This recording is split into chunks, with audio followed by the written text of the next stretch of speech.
అపోస్తలుడైన పౌలు గారు తిమోతి గారికి ఏం చేస్తున్నాడు? సంఘంలో సువార్తికుడిగా ఉన్నాడు. ఆ సంఘంలో ఆయనకి ఏం రాస్తున్నాడు? ఒక పత్రిక ఆయన రాస్తూ ఉన్నాడు. ఒక పత్రిక రాస్తూ ఉన్నాడు. ఏమని రాస్తూ ఉన్నాడు? సంఘములో ప్రజలు ఎలాగా ప్రవర్తించవలెనో నీకు తెలియవలెనని ఈ సంగతులు నీకేం చేస్తున్నా నేను రాయుచున్నాను. దేవునికి స్తోత్రం. హల్లెలూయా, హల్లెలూయా, హల్లెలూయా అని ప్రతి వ్యక్తి సంఘమును కూర్చి లెక్క చెప్పాలి. దేవునికి స్తోత్రం. హల్లెలూయా, హల్లెలూయా. ప్రతి వ్యక్తి సంఘమును కూర్చి లెక్క చెప్పాలి. సంఘములో ఉన్న మనము లెక్క చెప్పాలి. ఆ లెక్క చెప్పే బాధ్యత మన మీద ఉంది. దేవుడు మన మీద పెట్టి లెక్క చెప్పాలి.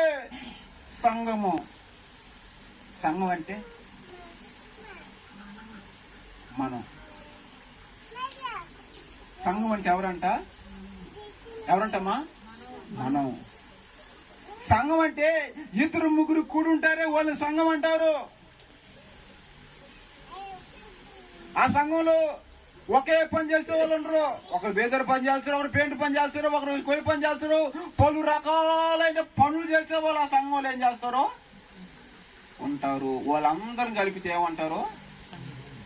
దేవునికి స్తోత్రం. హల్లెలూయా. అర్థమవుతుందమ్మా? వాళ్ళు ఏమంటారు? సంఘం. ఆ సంఘం దేవుడికి ఏం చెప్పాలి? లెక్క చెప్పాలి. ప్రతి వ్యక్తి సంఘమును గురించి లెక్క చెప్పాలి. మనం అందరం ఈ సంఘమును గురించి లెక్క చెప్పాలి. మనం ఉన్న సంఘం గురించి లెక్క చెప్పాలి. ఏ సంఘంలో మనం ఉన్నామో, ఎక్కడున్నామో, ఎక్కడ స్థాపించబడ్డామో, ఎక్కడ నాటబడ్డామో ఆ సంఘం గురించి నువ్వు నేను లెక్క చెప్పాలి. ఎవరికి లెక్క చెప్పాలంటమ్మా? దేవుడికి. ఎక్కడ లెక్క చెప్పాలి? ఎక్కడ లెక్క చెప్పాలి దేవుడికి? అది ఎక్కడుంటది? ఎక్కడుంటదమ్మా అది? తీర్పు ఎక్కడ జరుగుతుంది? ఇంకా ఎక్కడ జరుగుతుందయ్యా? ఎక్కడ జరుగుతుందమ్మా? ఎక్కడ జరుగుతుందంట? మధ్యాకాశంలో. ప్రభు అని యేసుక్రీస్తు వారు మధ్యాకాశానికి వచ్చి సంఘం ఎత్తబడినప్పుడు అక్కడ న్యాయ సింహాసనానికి తీర్పు జరిగినప్పుడు మధ్యాకాశంలో ఏం చెప్పాలి? మనకి లెక్క చెప్పాలి. అర్థమైంది కదా? 4 పాయింట్ పేరు. నేను త్వరగా ముందుకు వెళ్ళిపోతాను. మొదటి మెయిన్ పాయింట్, సంఘ విశ్వాసులకు తీర్పు జరుగుతుంది, లెక్క చెప్పాలి. ఇప్పుడు ఎవరంట? సంఘంలో కొన్ని రకాలు ఉంటారు కాబట్టి వాళ్ళు మొదటిగా ఏం చూసాము? సంఘములో ఉన్న సంఘ విశ్వాసులకు తీర్పు జరుగుతుంది, వాళ్ళు లెక్క చెప్పాలి. ఎక్కడ చెప్పాలి? క్రీస్తు న్యాయ సింహాసనము ఎదుట తీర్పు జరిగినప్పుడు సంఘ విశ్వాసులు తీర్పు జరిగినప్పుడు ఏం చేయాలి? లెక్క చెప్పాలి. నువ్వు నేను లెక్క చెప్పాలి. విశ్వాసులుగా కూడి ఉన్న మనము దేవుని ఎదురే లెక్క చెప్పాలి. ఏ విషయంలో లెక్క చెప్పాలి? మొదటిది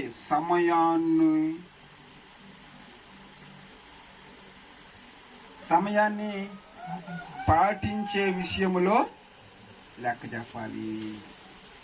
సమయాన్ని పాటించే విషయంలో, టయాన్ని పాటించే విషయంలో లెక్క చెప్పాలి. ఏ పాటించే విషయంలో? మందిరానికి వచ్చే విషయంలో లెక్క చెప్పాలి. పలానా టయానికంటే ఆ టయానికి రాకూడదు. పలానా టయానికంటే ఆ టైం గడిచిపోయిన తర్వాత 10 గంటలకు ఆరాధన అంటే, 10 గంటలకు ప్రార్థన అంటే, 10 గంటలకు కుటుంబ ప్రార్థన అంటే, 7 గంటలకి కుటుంబ ప్రార్థన అంటే, 8 గంటలకి కుటుంబ ప్రార్థన అంటే, 9 గంటలకి కుటుంబ ప్రార్థన అంటే 10 గంటలకు రావడం కాదు, 9 గంటలకు అయితే 10 గంటలకు రావడం కాదు. 10 గంటలు అయితే భోజనానికి సమయానికి పోతే దాని గురించి లెక్క చెప్పాలి. టయాన్ని గురించి ఏం చేయాలి? లెక్క చెప్పాలి. 2 గంటలకు ఆరాధన, నువ్వు 10:30కు వస్తే దాని గురించి లెక్క చెప్పాలి. 11 గంటలకు వస్తే దాని గురించి లెక్క చెప్పాలి. అయ్యా ఆడ పాటలుగా జరుగుతాయి. కుటుంబ ప్రార్థనలో వాక్యానుభావించలే, కుటుంబ ప్రార్థనలో భోజనానుభావించలే అనుకుంటూ నువ్వు సంఘంలో ఉన్నట్లయితే నువ్వు లెక్క చెప్పాలి దేవునికి.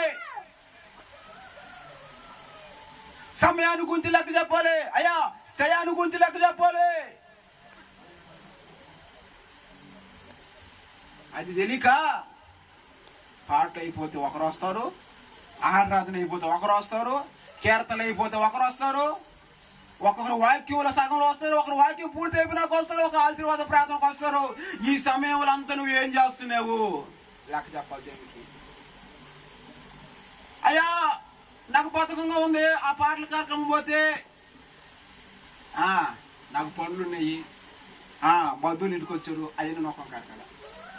అయ్యా నేను దేవుడు నిలబడినప్పుడు నేను లెక్క చెప్పుకోగలను అనుకుంటే ఎప్పటికైనా రా. ఇంకా ఇప్పుడు సమయాన్ని దాటేసి అమ్మరా ఎలాగ రావాలి అంటే టయానికి ముందే వచ్చాడు. ఏం చేయాలి? నువ్వు మోకరించాలి, ప్రార్థన చేయాలి.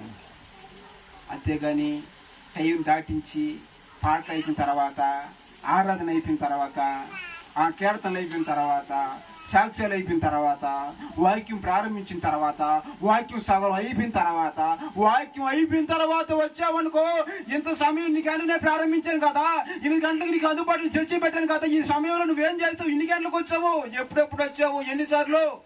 టయానికి రాలేదు అన్ని అడతాడు. ఆశీర్వాదం మనం చేయాలి, లెక్క చెప్పాలి. మొదటిది. రెండోది, ఎన్నిసార్లు ఆరాధనకు రాకుండా ఆ విషయంలో లెక్క చెప్పాలి. ఆరాధనకి ఎన్నిసార్లు రాకుండా ఉన్నావో ఆ విషయంలో ఏం చేయాలి? లెక్క చెప్పాలి. ఆరాధన అంటే తెలుసు కదమ్మా, ఏందది? ఆదివారం చర్చి. ఆదివారం చర్చి ఎన్నిసార్లు ఎగ్గొట్టావు, ఎన్నిసార్లు తిరిగావు, ఎన్నిసార్లు ఎగ్గొట్టావు? ఎందుకని ఎగ్గొట్టావు? చుట్టాలు వచ్చారు, అందుకని ఏం చేసావు? చర్చిని ఎగ్గొట్టావు. దాని విషయంలో ఏం చేయాలి? లెక్క చెప్పాలి. దేవుడు మన సంఘంలో నియమించిన తర్వాత, సంఘంలో మనం స్థాపించబడిన సంఘంలో ఉన్న మనము ఏం చేయాలి? లెక్క చెప్పాలి. ఏ విషయంలో లెక్క చెప్పాలి? ఆరాధనకు వచ్చే విషయంలో లెక్క చెప్పాలి. ఎన్నిసార్లు చర్చికి ఎగ్గొట్టి ఒకసారి ఆలోచన చేయి. ఎన్నిసార్లు కుటుంబ ప్రార్థనకు రాలేదు ఆలోచన చేయి. ఎన్నిసార్లు ఉపవాస గుడికి రాలేదు ఆలోచన చేయి. ఒకసారి నువ్వు ఎన్నిసార్లు కుటుంబ ప్రార్థనకి, ఆరాధనకి, ఉపవాస ప్రార్థనకి, ప్రత్యేకమైన ప్రార్థనలకు దేవుడు దేవి సేవకులు నియమించి ఆయన ప్రేరేపించి సంఘంలో స్థాపించినప్పుడు నువ్వు ఎన్నిసార్లు ఎగ్గొట్టావు ఒకసారి ఆలోచన చేయి. నా ప్రియమైన సహోదరి సహోదరుడా, దాని గురించి ఏం చేయాలో లెక్క చెప్పాలి. ఈ రోజు పాకపోతే రేపు బాగుచ్చులే, దాని గురించి లెక్క చెప్పాలి నువ్వు దేవునికి. ఈ రోజు వచ్చి సువార్థికులు కదా, ఈ రోజు వచ్చి దైవ సేవకులు కదా, పోతే అంత పాకపోతే అంత అని అనుకుంటూ నువ్వు ఇంటికాడ ఉన్నావే, దేవుడు నమ్మకం నుండి కూడా దాని విషయంలో దేవుడు నిన్ను లెక్క అడుగుతాడు. నా ప్రియమైన సహోదరి సహోదరుడా, దాని విషయంలో నిన్ను లెక్క అడుగుతాడు. అమ్మా నువ్వు బలపడాలనే కాదు నీ కోసం నువ్వు ప్రార్థన పెట్టింది. అయ్యా నువ్వు నాలో బలపడతావనే కాదు నీ కోసం ప్రార్థన పెట్టింది. నీ కోసమే కాదు నేను పెట్టింది. నువ్వు బలపడాలని, నువ్వు బలంగా ఉండాలని, నీ సమస్య కోసం నేను ప్రార్థన పెడితే, నీలో ఉన్న ఉడుదల గురించి ప్రార్థన పెడితే, అనేకమైన సమస్యల్లో కుటుంబ ప్రార్థన దేవుడి మంది బలపడాలని ప్రార్థనలు పెడితే ఎగ్గొట్టి అని దేవుడు అడుగుతాడు. ఎలా కొండ ఉపవాస ప్రార్థన చేసుకోండి, అప్పుడు గిన్నుతా అవుతారు. ఎక్కడా? ఇంటికాడ. ఉపవాస ఆరాధన చేయడానికి అప్పటికప్పుడు గిన్నెలు వచ్చేస్తాయి, అప్పటికప్పటికి బట్టలు వచ్చేస్తాయి, అప్పటికప్పటికి ఊరి ప్రయాణాలు కూడా వచ్చేస్తాయి. ఎగ్గొట్టేవా? ఏం మిగతా అప్పుడు అంతేమే? ఆ టయాన్ని కోసం ఎత్తి పెట్టుకుంటారు ఆ పనులు. ఏంది ఏ పని సరే ఆధార్ కార్డులు పోయి ఒక సహోదరి, ఎందుకో ఒక సహోదరి ఉపవాస ప్రార్థనలకి పనులు ఉంటాయి. ఏం పనులు అమ్మా? ఊరికి పోయే పనులు. ఉపవాస ప్రార్థనలకి, ప్రత్యేకమైన ప్రార్థనలకి అప్పుడు తోముకుంటుంటారు. ఏంది గిన్నెలు. ఏం మిగతా అప్పుడు ఏం చేస్తున్నారు? పొద్దుని సంతాకుల్లా జాగ్రత్త లెక్క చెప్తా ఆలోచన ఏం చేయకూడదు. ఆరాధన ఎన్నిసార్లు మనం ఆరాధనకు రాకుండా ఉన్నామో, రాలేదు, లేకపోతే ఎన్నిసార్లు ఆరాధనకు రాలేదో ఆ విషయంలో లెక్క చెప్పాలి. ఎన్నిసార్లు ఆరాధనకు రాలేదో ఆ విషయంలో లెక్క చెప్పాలి. రెండోది క్షమించండి, మూడోది కానుక ఇచ్చే విషయంలో లెక్క చెప్పాలి. దేవునికి స్తోత్రం. హల్లెలూయా హల్లెలూయా. కానుక ఇచ్చే విషయం లెక్క చెప్పాలి. దేవుడికి డబ్బుకోదు అమ్మా, డబ్బుకోదువా?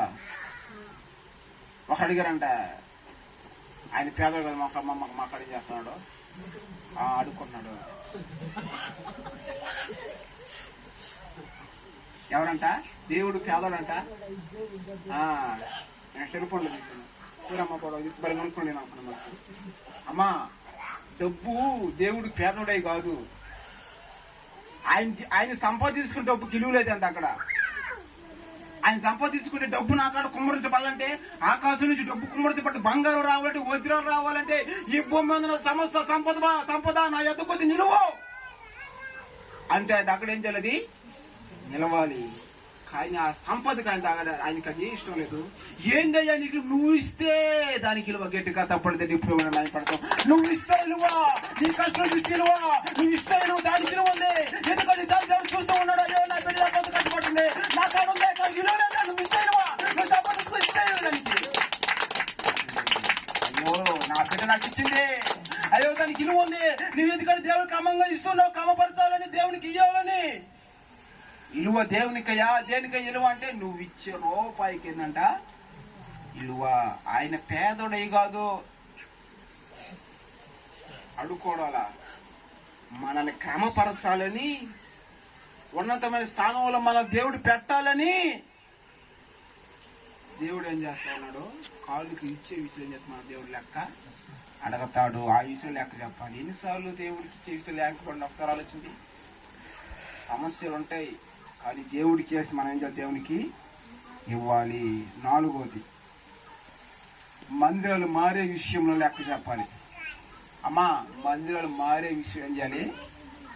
లెక్క చెప్పాలి.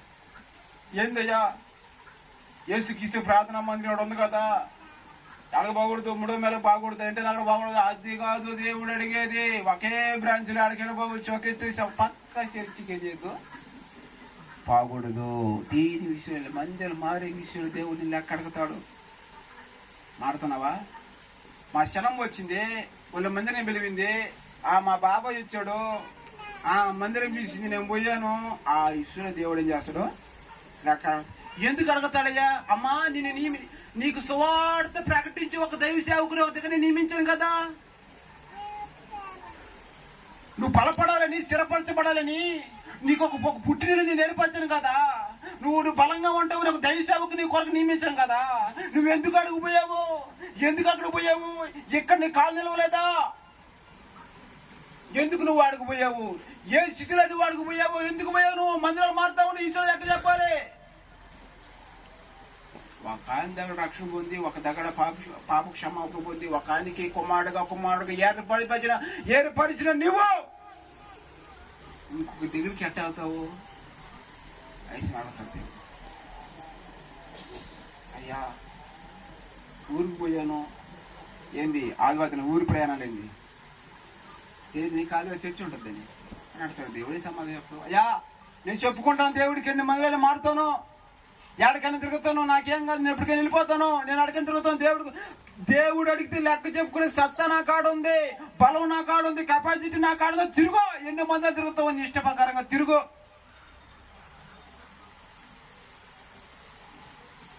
ఆ ఇష్యూలు ఏం చేస్తాను నేను? దేవుడు లెక్క అడుగుతాడు. ఇది ప్రేమించి నీకు అందుబాటులో ఒక సంఘాన్ని నియమిస్తే, ఒక దైవ సేవకుని నియమిస్తే, నీ ఉడుదుడుకులు, నీకు నోటుపాట్లు, నీకేం కావాలి, నీకు వసతి సకల నీకు అందించడానికి ఒక దైవ సేవకుని నేను నియమిస్తే, అది కాపరిగా పెడితే, సంఘానికి ఒక తండ్రిగా నేను పెడితే, సంఘానికి ఒక కాపలాగా నేను పెడితే, నువ్వు ఆ సంఘాన్ని వదిలి ఇంకో చర్చికి పోయావా అని ఆ విషయంలో దేవుడు నిన్ను ఏం చేస్తాడో లెక్క అడుగుతాడు. అందుకే ఆయన అడిగింది, సంఘములో జనులు ఎలాగా ప్రవర్తించవలెనో నీకు ఈ సంగతులను రాయిచున్నాను అంటాడు. జనులు ఎలాగా ప్రవర్తించవలనో ఓ తిమోతి, నీకు ఈ సంగతులను ఏం చేస్తున్నాను? రాయిచున్నాను. దేవునికి స్తోత్రం. హల్లెలూయా.